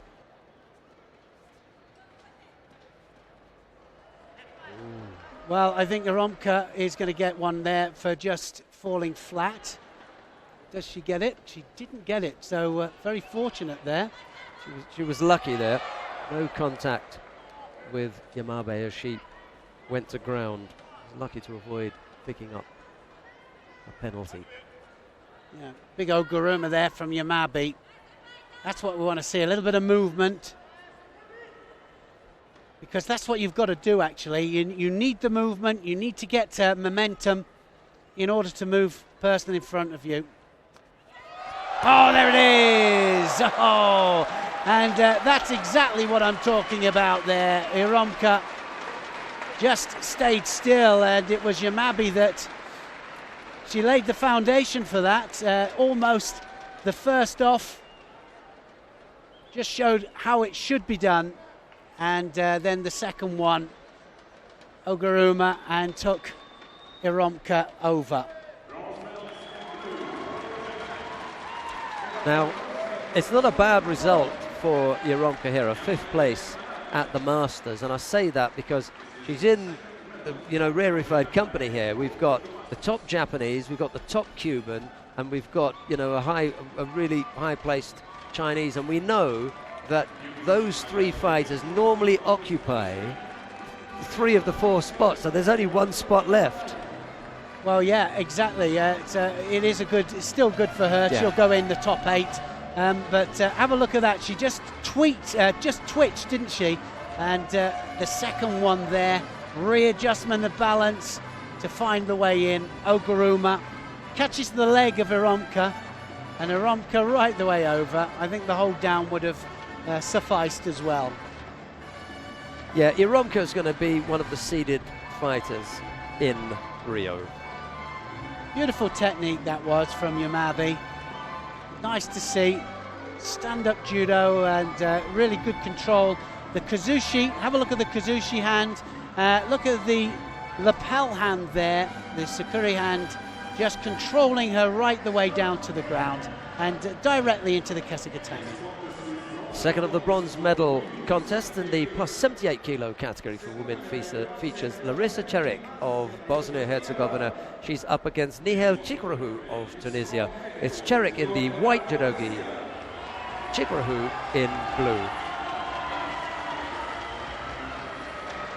Everardo Garcia of Mexico is the referee in the middle for this one, and what a cheer! I think I was just about to say, I think the cheers for him, fantastic. I don't think I've ever heard a referee cheered so much. Great, isn't it? It's brilliant. Larissa Cerik has to fight this lady here, Chikrahu of Tunisia. Looks for the counter-attacks, Chikrahu, so Cerik will have to be a little bit careful with it. Attacking will have to be strong, otherwise she will be counter-attacked. No coach for Larissa Cerik. Came out there on her own. Trying to dominate the sleeve straight away there, Sheldon, and Chikrahu will have to make sure that she's a bit quicker on the kumakata. Left against right. She's holding the wrist now, Shikrahu. She'll probably have to be a little bit careful of that.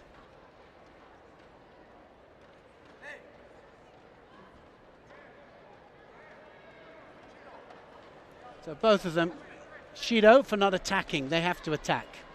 Take a grip, dominate the grip, you have to attack.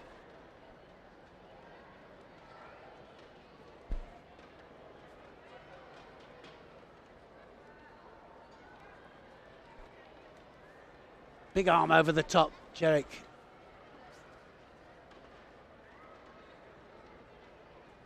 She likes to drop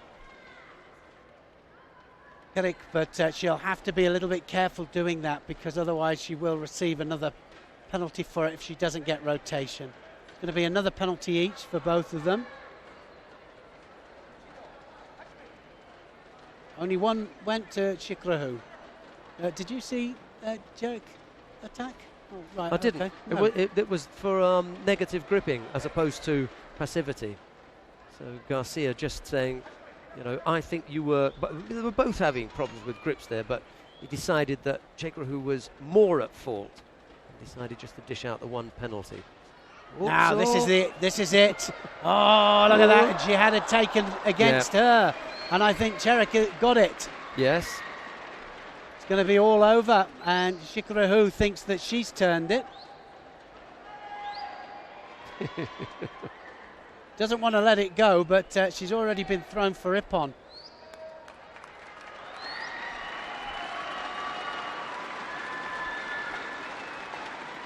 Well, there'll be confirmation of that for Chekrahu when she sees it on the big screen.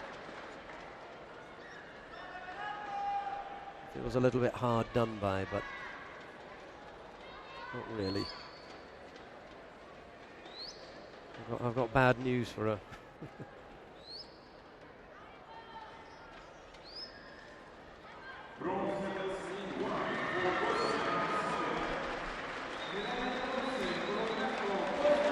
Larissa Čerić of Bosnia-Herzegovina takes the second of the bronze medals in the plus 78 kilo category, ahead of Nihal Chekrahu of Tunisia. And here's the finish. Bang. You can't argue with that one. No, absolutely. It was a nice change of direction, that was, and it took her cleanly onto her back. Yeah, the taking over from Chekrahu happens after the landing.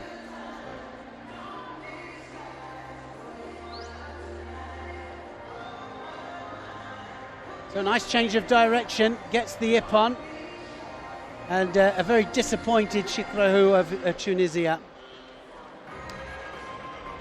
Coming up next, the final of the plus 78 kilo category.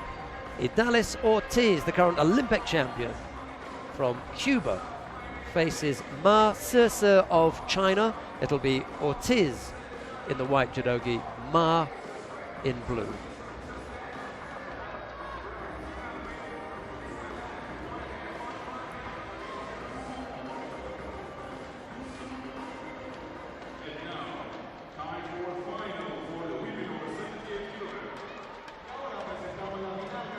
Two of the very best in the world here, just about to battle this one out.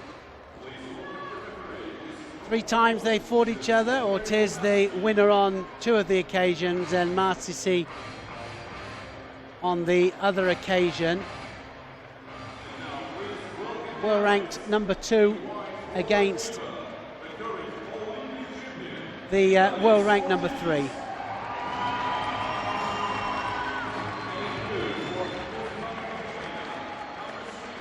The referee in the middle for this one, Sławomir Wojnawski of Poland.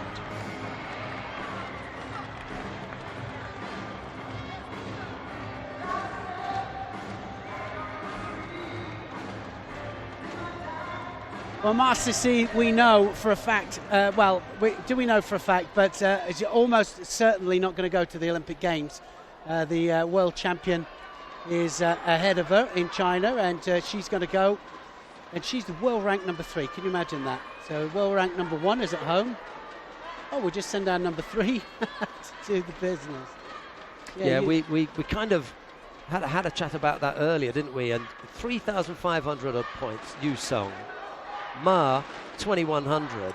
So there's a big gap between. There's way over 1,000 points. Yeah, but as we said before, you know, you're going to send the one that you think is going to win the Olympic gold medal, and I think that Yu Song definitely a better chance of doing that, in my opinion, and I think the Chinese think so too. Ortiz tried a drop C and Aggie there, so absolutely taking the fight to Ma.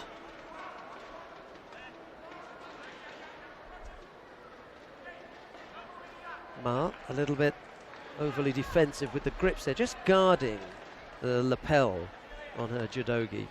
Yeah, well, it's one of the things, isn't it, that they have won contests in the past by getting dominant grips, pulling the head in, and getting the other person shidos, and they said, well, that's not going to happen again. So they're not allowing it. You have to attack if you get the dominant grip. Another drop C and Aggie there from Ortiz. For the first time in my memory, Ortiz's hairstyle has been outdone by an opponent. Well, yeah, exactly. Ortiz known for her colourful hair decoration. Completely lost in this one. I'm sure if she'd have known. Yeah, the fashionista. Well, Ortiz doing most of the work here. Ma hasn't even attacked. So Ma needs to pick this up. It's a minute and a half gone. Not one attack there from Ma. She should receive a second penalty, surely. Ortiz will get one as well.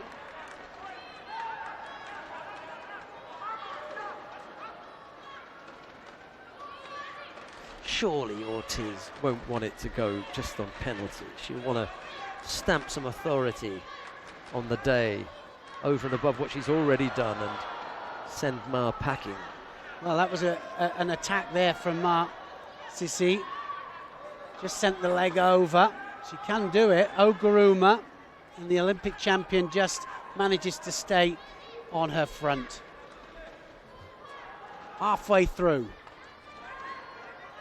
Is she going to switch it to the other side, Ortiz?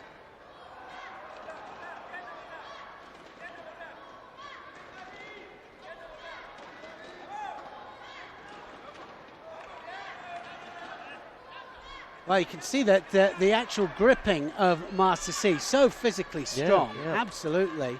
Ortiz was trying to take it away, take the grip off, and it wasn't coming.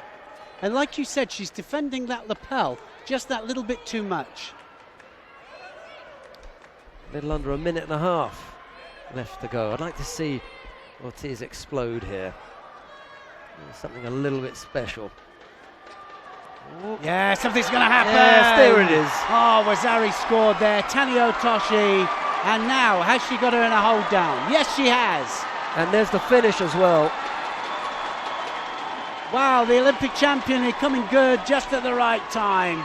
It was a real opportune stuff, and she took her backwards there with the Tanio Toshi. Really stamps her authority on this category, and I think that, and I've got Sheldon here saying she stamped her authority, and she absolutely has. No, but I mean, and he's absolutely right, because Yu Song is watching this from home thinking, oh my goodness I've got competition. Well, I don't normally do that to Ma Sisi.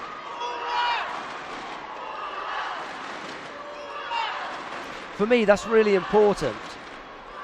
You know, she wants to go from here with the strongest possible message. I'm the number one. You know, I'm not the Kayla Harrison is not the only Olympic champion who can come to the party and with the gold back patch and say, I'm the number one. So is Ortiz. Well, that's 3 now, isn't it, that I can think of that are going to be defending their Olympic titles, and with a real good chance of defending them. I'm just going to say quickly, Baker came in here as the number 1 seed. He took the gold medal. Harrison came in here as the number 1 seed. She's taken gold. It was Ortiz to come in here as the number 1, and she took gold. Gazimov came in here. He was the number 1 seed. He took gold. Poor old Harazawa. Yeah. I mean, absolutely. That really, look at this, look. Just have another look at this. Round the back there, beautifully executed. Tani Otoshi, textbook stuff. She comes round the back of Marcisi, and she just traps the legs, drives her over, and then just suddenly realises this isn't finished yet, and takes her into, well, Muni Gatami. It's Kazure Kamishiho Gatami, but beautifully executed stuff there from Ortiz, the Olympic champion. It's not often that we have this much excitement. I'm not trying to say that. It's been a really, really good tournament. It's been a fantastic tournament, and you and I getting excited together here, aren't we? Just coming out of our seats. Mind you, Sheldon definitely holds the record for that. About 3 foot, I think it was. We've got the awarding ceremony for the men in the under 100 kilo category. They're all lined up down at the far end of the competition hall, and here with the winning lineup is Neil again. Lucas Kapelek gets awarded his bronze medal of the Czech Republic. Martin Padjek of Sweden receives his. 2 fighters there that go head to head an awful lot. A well-deserved silver medal, Cyril Marais of France. And well, we kind of questioned whether it was, didn't we? But in the end, he did it early enough. That was the thing. He got it done and dusted early. He didn't give Marais the chance to wear him down and take him into the last few minutes. It's half the contest, as we were saying. It's the front half of the contest where Gazimov is dangerous, and so it proved. He definitely did hit the mat with a thud, and Sheldon and I both admit that could have absolutely been a clean ippon. I'm not so sure about clean. It was probably in the greyish area as to Wazari or an ippon, but nevertheless, it was brilliant stuff from Gazimov, and a well-deserved second gold medal for Azerbaijan. We talk about refereeing positions. Look at what back he's got to see.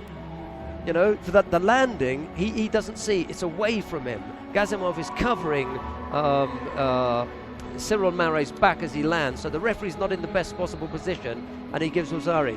We, from our television angle, we say Wazari, and it's only on review 1, 2, 3 times that they decided. It took them a long time, didn't it, to decide, and then they came up with the ippon. Now the national anthem of Azerbaijan.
Thank you very much.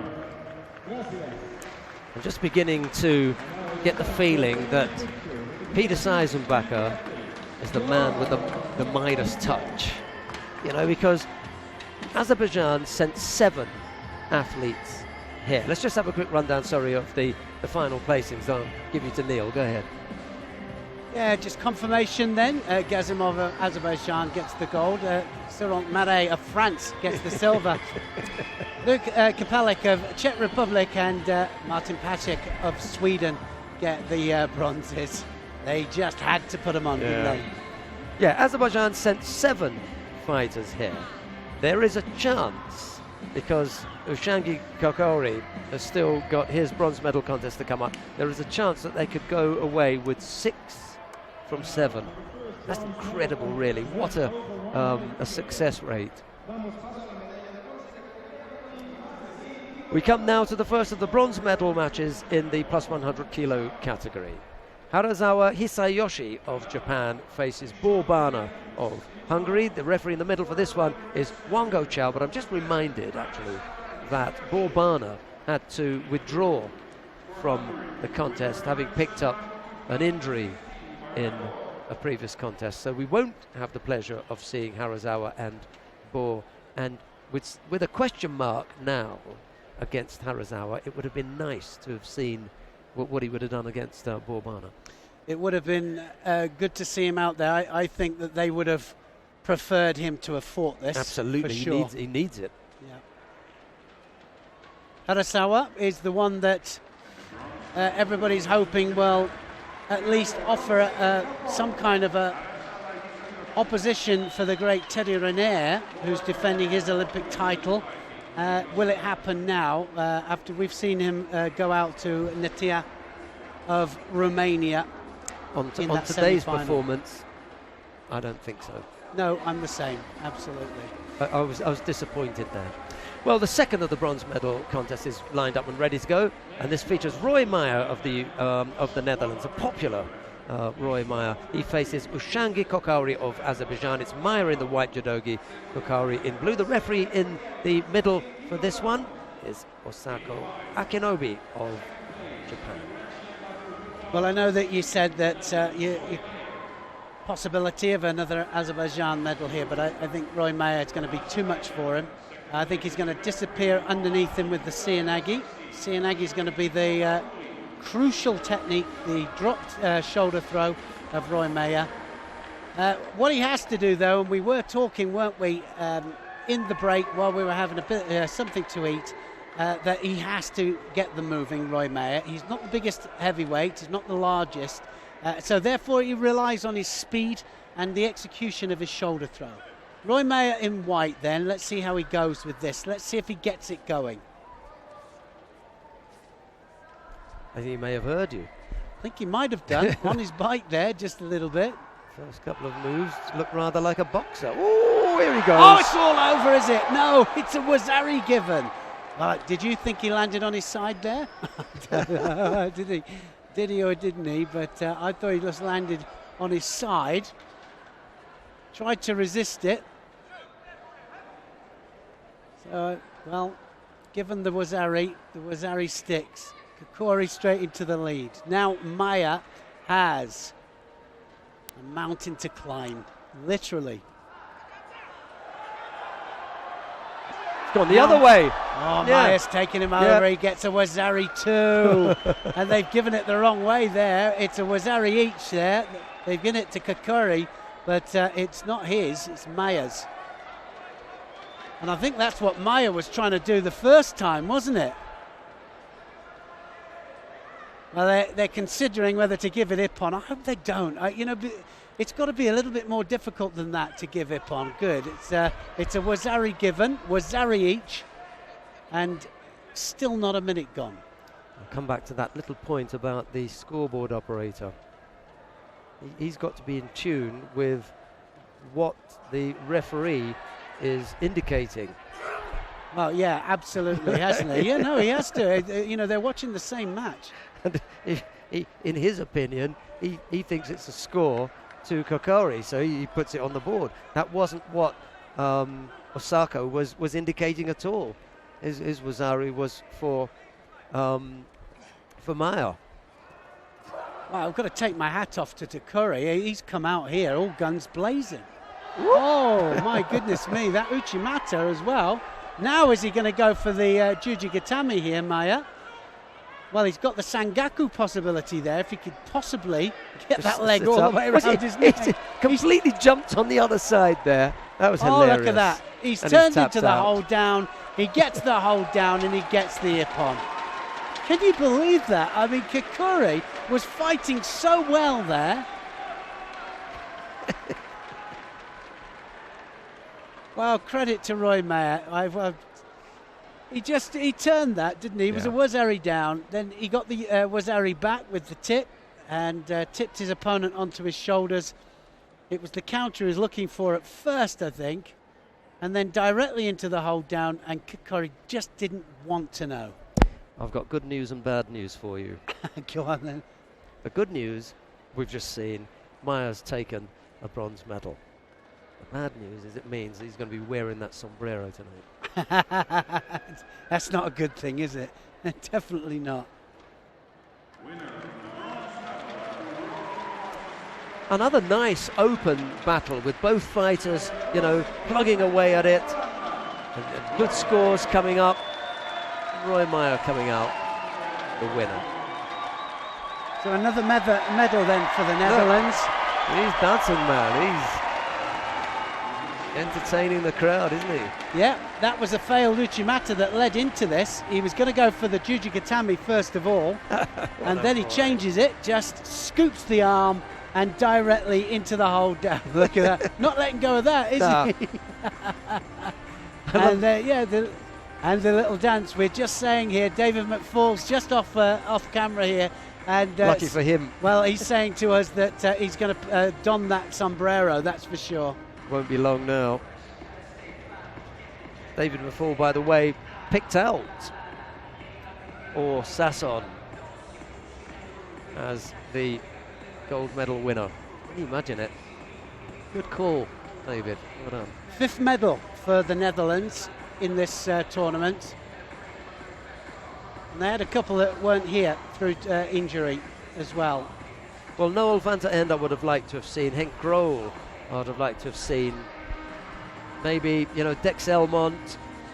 They've got some useful players who are missing. Marhinda Verkerk in the under 78 kilo category. That would have been good to see her here as well. But we saw Kim Polly. Yeah, that's enough. And we did. And she did it in style. We come now to the final of the plus 100 kilo category. Daniel Natia of Romania faces Or Sasson of Israel. It'll be Natia in the white judogi, Sasson in blue. Yeah, I think I've already said that I think Sasson's going to take this. I think that he's going to move. He will move. 3-0 up against Natia. That will be a psychological advantage. But I have to say, credit to Natia. With the way he dealt with the new Japanese sensation, Harasawa, in the quarterfinals, and then Kikuri in that semi-final. Terrific stuff, and he's a man on form. This man here has to stay moving. He's really believing in himself now. He believes he's a fully grown heavyweight. He believes that he can beat the heavyweights. European silver medalist, losing only to Teddy Riner, and he gave him a fight as well. It's a good point, Neil. There aren't going to be any other opportunities. Natia, the problem for Natia, he's also beginning to believe in himself. Well, my goodness me, that was straight off the bat, wasn't it? And Harai Makikomi takes Sasson over for a Wazari, and he's holding him now with Kesugatami, and I don't think Sasson's going to get out of there. So that was definitely, that was the best form I've ever seen in Natia. Ippon all the way, virtually.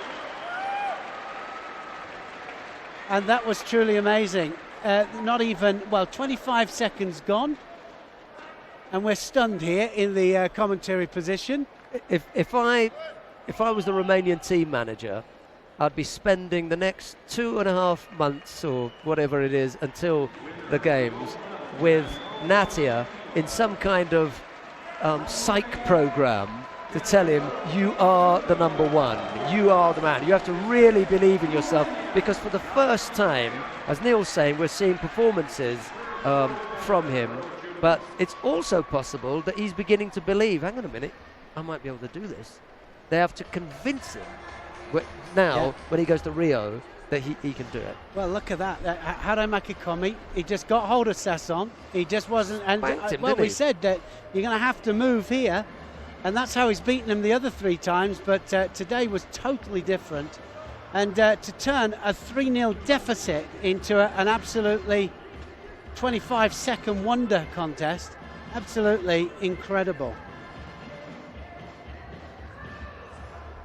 Daniel Natia, by the way, with this win, is going to be seeded in Rio.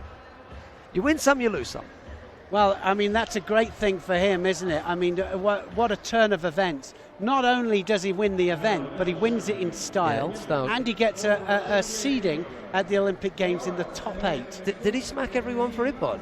That's why I wasn't too much on that, but I don't think it was far off. I'm just going to have a quick look, because, I mean, I can't remember. You have a look, and I'll just do the medals here for the plus 78. Okay, go for it. That's not much of an introduction here. Here's Neil Adams with the medal lineup. Medal, yes, and for the plus 78s here, Yamabi Kanai of Japan, and Kelic of Bosnia-Herzegovina get the bronzes. Silver medal goes to Ma Sisi of China. No doubting, we've had Ippons all the way here in these finals. It's been amazing, truly amazing. And a huge roar from the crowd. Yeah, Delis Ortiz, the Olympic champion, on top of the rostrum again. She's let her hair down. She has indeed. Not going to be beaten. Yeah, she's upstage. Masters on the medal podium. Great performance from her. Just slipped around the back, didn't she, for the Tanio Toshi. That's the kind of technique perfect against somebody of Marsisi's size, and she just took her over and then directly into the hold down.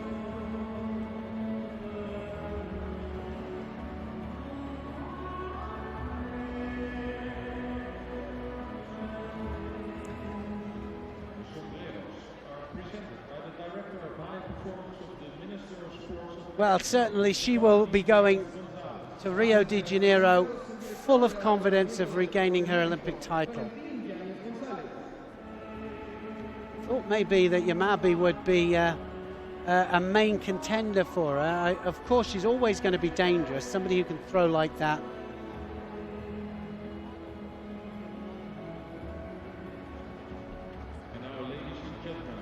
Now, the national anthem of Cuba.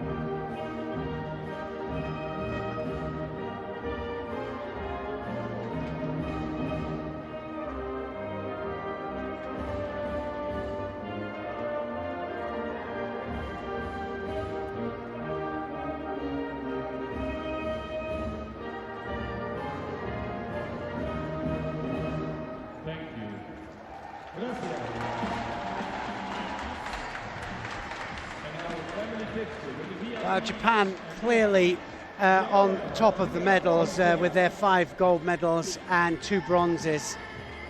The next ones to it, we're just having a look at the medals here now. Other countries with 2 gold medals, the USA, Azerbaijan just ahead of them. Azerbaijan second in the medals now with 2 golds and 2 bronzes. United States third with 2 golds. Mongolia there with 1 gold.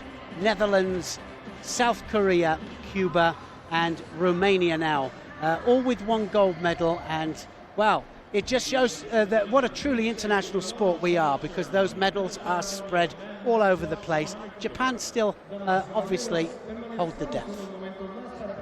We've got some highlights for you now whilst we wait for the awarding ceremony in the plus 100 kilo category. Some of the top shots from earlier today.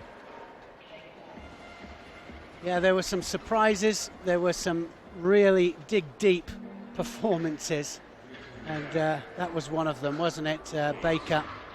Fight of the for me, final block. It definitely was the fight of the final block. Harrison and Aguiar was nice, and there was some technical work in there from Harrison as well in the Newaza, but it was the length of the contest. It was the tension in the in the Baker Karl Musayev contest that really kept you on the edge of my seat. And just, you know, as Neil said earlier on, I jumped 2 or 3 times out of my seat.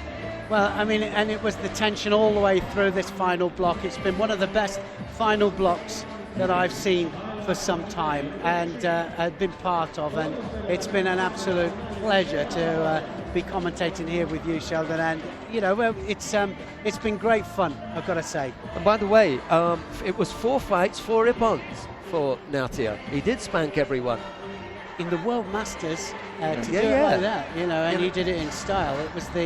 It was for sure the performance that we expected from Harasawa. He's chosen the right time to come good, hasn't he? Just in the final run-in for Rio. Well, and also what you've got to remember is that he overruled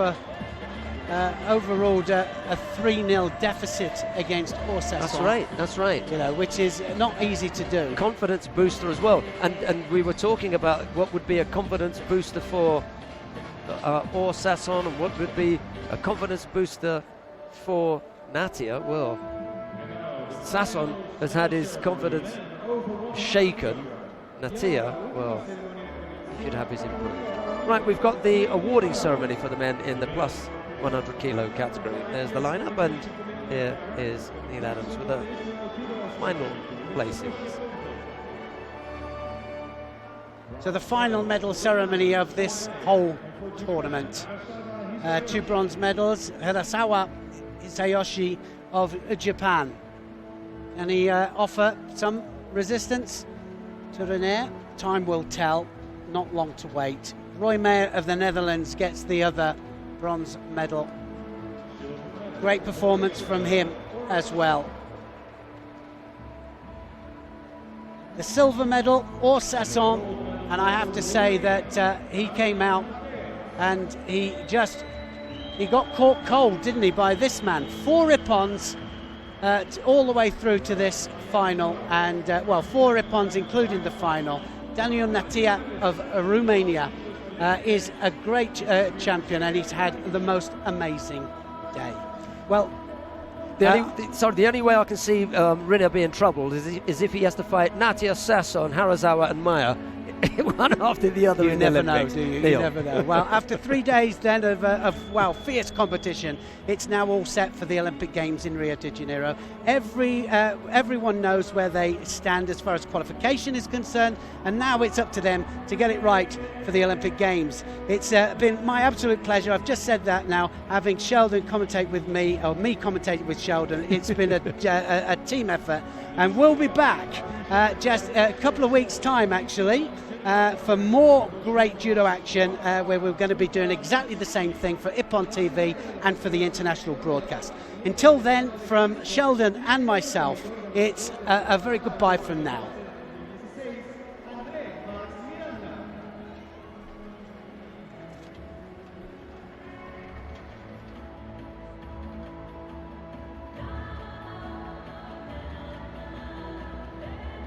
Please, ladies and gentlemen, all rise for the national anthem of Romania.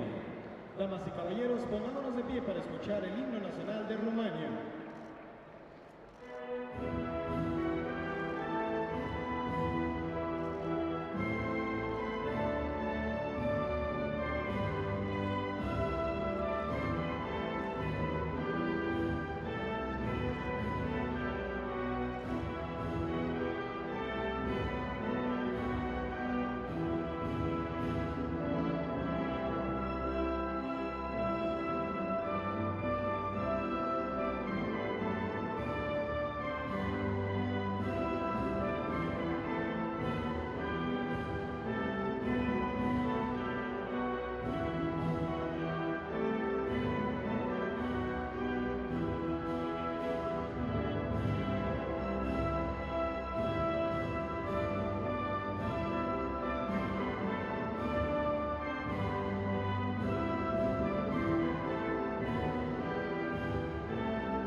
Thank you.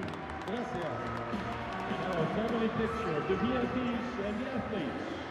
Y ahora la fotografía oficial.